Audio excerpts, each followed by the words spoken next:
नमस्कार। भाषा ज्ञान पर आधारित हमारे चैनल हिंदी जगत में आपका स्वागत है। आज हमारा विषय है वाक्य विचार। वाक्य भाषा की महत्वपूर्ण इकाई है।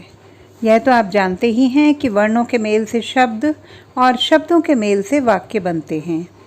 वाक्य में प्रयुक्त ये शब्द या पद एक व्यवस्थित क्रम को अपनाकर ही निश्चित अर्थ प्रदान करते हैं। अव्यवस्थित शब्दों का समूह वाक्य नहीं कहलाता। जैसे खिला है मैं बगिया फूल सुंदर, बगिया में सुंदर फूल खिला है।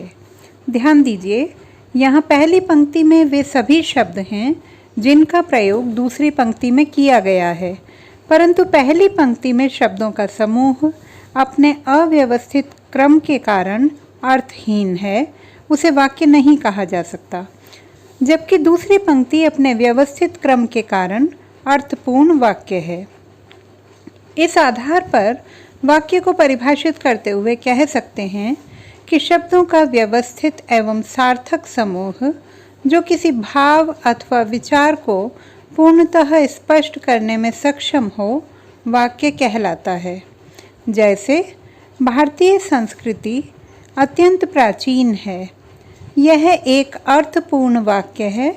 इसमें प्रयुक्त सभी शब्द सार्थक हैं। वाक्य को विस्तार पूर्वक जानने समझने के लिए इसके तत्वों के बारे में जानना आवश्यक है। आइए जानते हैं वाक्य के प्रमुख तत्व। बच्चों, वाक्य के 6 प्रमुख तत्व होते हैं: सार्थकता, योग्यता, आकांक्षा, आसक्ति, पदक्रम एवं अन्वय। इन्हें विस्तार से समझते हैं। सार्थकता। सार्थकता से तात्पर्य शब्दों के अर्थपूर्ण होने से है। वाक्य में केवल सार्थक शब्दों का ही प्रयोग किया जाए। निरर्थक शब्दों का प्रयोग अर्थ के स्पष्टीकरण में बाधा उत्पन्न करता है। यद्यपि कभी कभी निरर्थक शब्द वाक्य में प्रयुक्त होने पर अर्थवान हो जाते हैं। जैसे कुछ पानी वानी ले आओ, तुम दोनों यहाँ क्या खुसुर पुसुर कर रहे हो। इन दोनों ही वाक्यों में रेखांकित शब्द निरर्थक होते हुए भी सार्थक रूप में प्रयुक्त हुए हैं। योग्यता। योग्यता का अर्थ है क्षमता, यानी वाक्य में जिन सार्थक शब्दों का प्रयोग किया जाए वह प्रसंग के अनुसार वाक्य का अर्थ स्पष्ट करने में भी सक्षम हो। उदाहरण के तौर पर देखिए, वह खाना पीता है, उसने दूध खाया। हालांकि इन वाक्यों में प्रयुक्त सभी शब्द सार्थक हैं, परंतु अर्थ स्पष्ट करने में सक्षम नहीं हैं। आकांक्षा। आकांक्षा यानी इच्छा। पूर्ण अर्थ की प्राप्ति के लिए वाक्य का पूर्ण होना भी आवश्यक है। उसमें किसी भी शब्द की कमी जिज्ञासा उत्पन्न कर देती है। जैसे खेल रहे हैं, जा रहे हैं, बच्चे क्रिकेट खेल रहे हैं। इन वाक्यों में प्रथम दोनों वाक्यों में कौन, क्या, कहाँ जैसे प्रश्न उठना स्वाभाविक है। ये जिज्ञासा को शांत नहीं कर पाते, अतः अपूर्ण वाक्य हैं। इनके विपरीत तीसरा वाक्य किसी प्रकार की जिज्ञासा उत्पन्न नहीं करता, पूर्ण अर्थ स्पष्ट करता है, अतः ये पूर्ण वाक्य है। आसक्ति। आसक्ति का अर्थ है निकटता, अर्थात किसी वाक्य को बोलते अथवा लिखते समय शब्दों के मध्य उचित निकटता होनी चाहिए, अन्यथा अर्थ के स्पष्ट होने में बाधा उत्पन्न होती है। जैसे तुम खाना खा लो, मैं दूध पी रहा हूँ। बोलते समय या लिखते समय यदि हम शब्दों के मध्य इतना विराम देंगे तो वाक्य अपना अर्थ खो देगा।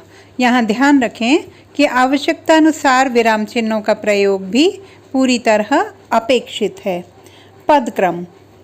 वाक्य में पदक्रम का विशेष महत्व होता है। प्रायः सभी वाक्यों में पद एक व्यवस्थित क्रम में ही पाए जाते हैं। वाक्य रचना में कर्ता, कर्म, क्रिया के क्रम की ओर ध्यान देना आवश्यक है। क्रम भंग होने से न केवल अर्थ में भिन्नता आ जाती है, अर्थ के खोने का भी भय बना रहता है। जैसे रवि को काटकर खीरा खिलाओ, भैंस का ताकतवर दूध होता है। दोनों ही वाक्य पदक्रम की अशुद्धि के कारण अर्थ खो बैठे हैं। उचित पदक्रम में इनका रूप होगा, रवि को खीरा काटकर खिलाओ, भैंस का दूध ताकतवर होता है। यद्यपि किसी पद विशेष पर बल देने अथवा विशिष्ट प्रभाव उत्पन्न करने के लिए इसका प्रयोग मान्य है, जैसे खाना तो खाना ही पड़ेगा आपको, है ना सुंदर स्थान यह है। अन्वय। अन्वय का अर्थ होता है मेल, अर्थात वाक्य में प्रयुक्त कर्ता, कर्म, लिंग, वचन, कारक, क्रिया आदि में उचित मेल आवश्यक है। इसके बिना वाक्य के अर्थ में बाधा संभव है। जैसे हम बाजार जाता हूँ, मैंने 100 रुपये से यह साड़ी खरीदा। प्रथम वाक्य में कर्ता हम के साथ क्रिया का उचित रूप होगा जाते हैं। इसी प्रकार दूसरे वाक्य में कर्ता के साथ कारक एवं क्रिया के उचित रूप का प्रयोग नहीं हुआ है। सही वाक्य होगा मैंने 100 रुपये में यह साड़ी खरीदी। अब बात करते हैं वाक्य के घटक यानी वाक्य के अंगों की। किसी भी वाक्य में कर्ता एवं क्रिया का होना अनिवार्य होता है। इसी आधार पर वाक्य के 2 घटक माने जाते हैं, उद्देश्य और विधेय। उद्देश्य सरल शब्दों में कहें तो कर्ता को ही उद्देश्य माना जाता है, यानी वाक्य में जिसके विषय में कुछ कहा जाए वही वाक्य का उद्देश्य कहलाता है। जैसे माँ खाना बना रही हैं, वह पत्र लिख रहा है। इन वाक्यों में रेखांकित पद ही उद्देश्य हैं, क्योंकि वाक्य में इन्हीं के विषय में बताया गया है। उद्देश्य के 2 अंग होते हैं, कर्ता और कर्ता का विस्तार। कर्ता यानी कार्य को करने वाला, जैसे राम सो रहा है, यहाँ राम वाक्य में प्रयुक्त क्रिया को करने वाला है, अतः वह कर्ता है। कर्ता का विस्तार। कभी कभी वाक्य में उद्देश्य या कर्ता के बारे में बताने के लिए अन्य शब्दों का भी सहारा लेना पड़ता है। इन्हीं अन्य शब्दों को कर्ता का विस्तार कहते हैं। जैसे दशरथ के पुत्र राम ने रावण को मारा। इस वाक्य में राम कर्ता यानी कि उद्देश्य है। उसकी विशेषता है कि वह दशरथ का पुत्र है। यहाँ दशरथ का पुत्र उद्देश्य का विस्तार होगा, अर्थात उद्देश्य की विशेषता बताने वाले विशेषण शब्दों को उद्देश्य का विस्तार कहते हैं। अन्य उदाहरण देखते हैं। काले रंग वाला घोड़ा बहुत तेज दौड़ता है। वह लंबे बालों वाली लड़की बहुत सुंदर है। फलों से लदे वृक्षों को मत काटो। इन वाक्यों में रेखांकित पद क्रमशः घोड़ा, लकड़ी और वृक्षों की विशेषता बता रहे हैं, अतः ये रेखांकित पद उद्देश्य का विस्तार हैं। अब समझते हैं विधेय। वाक्य में उद्देश्य के विषय में जो कुछ कहा जाता है विधेय कहलाता है। जैसे मोहन पढ़ रहा है, बच्चे पार्क में खेल रहे हैं, महादेवी जी ने अनेक कहानियाँ लिखी हैं। इन सभी वाक्यों में रेखांकित पद उद्देश्य के विषय में बता रहे हैं, अतः ये विधेय हैं। देखते हैं विधेय का विस्तार। मूल विधेय को पूर्ण करने के लिए जिन शब्दों का प्रयोग किया जाता है उन्हें विधेय का विस्तार कहते हैं। विधेय के मूल रूप से 3 अंग होते हैं, क्रिया उसका पूरक, कर्म तथा कर्म का विस्तार और विधेय वर्धक। अब इन्हें विस्तार से समझते हैं। क्रिया। वाक्य में जिन शब्दों से किसी कार्य का करना या होना प्रकट हो क्रिया कहलाता है। जैसे मीत पढ़ रहा है, रूपा सुंदर है। प्रथम वाक्य में पढ़ रहा है क्रिया है, जबकि दूसरे वाक्य में है शब्द से उसके सुंदर होने का पता चलता है, अतः यहाँ है शब्द क्रिया है। ध्यान रखिए, है क्रिया अपने अर्थ को स्वयं पूर्ण नहीं कर पाती, उसे अपने अर्थ को पूरा करने के लिए किसी पूरक की आवश्यकता होती है। उदाहरण के लिए, रूपा सुंदर है वाक्य में से यदि सुंदर शब्द हटा दिया जाए तो वाक्य रह जाएगा रूपा है, जो कि अर्थहीन है। अतः स्पष्ट है कि वे क्रियाएं जो स्वयं अपना अर्थ पूर्ण करने में सक्षम नहीं होती, उन्हें अर्थ को पूरा करने के लिए पूरक की आवश्यकता होती है। वाक्य में क्रिया के साथ प्रयुक्त उसकी विशेषता बताने वाले शब्द क्रिया का विस्तार कहलाते हैं। जैसे छात्र शिक्षक की बात ध्यानपूर्वक सुन रहे हैं।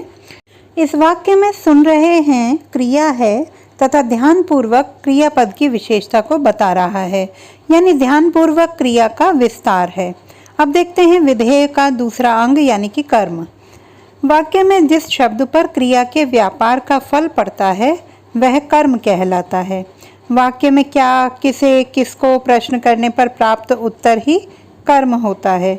जैसे पिताजी पुस्तक पढ़ रहे हैं, वाक्य में पढ़ने का फल पुस्तक पर पड़ रहा है, अतः यहाँ पुस्तक कर्म है।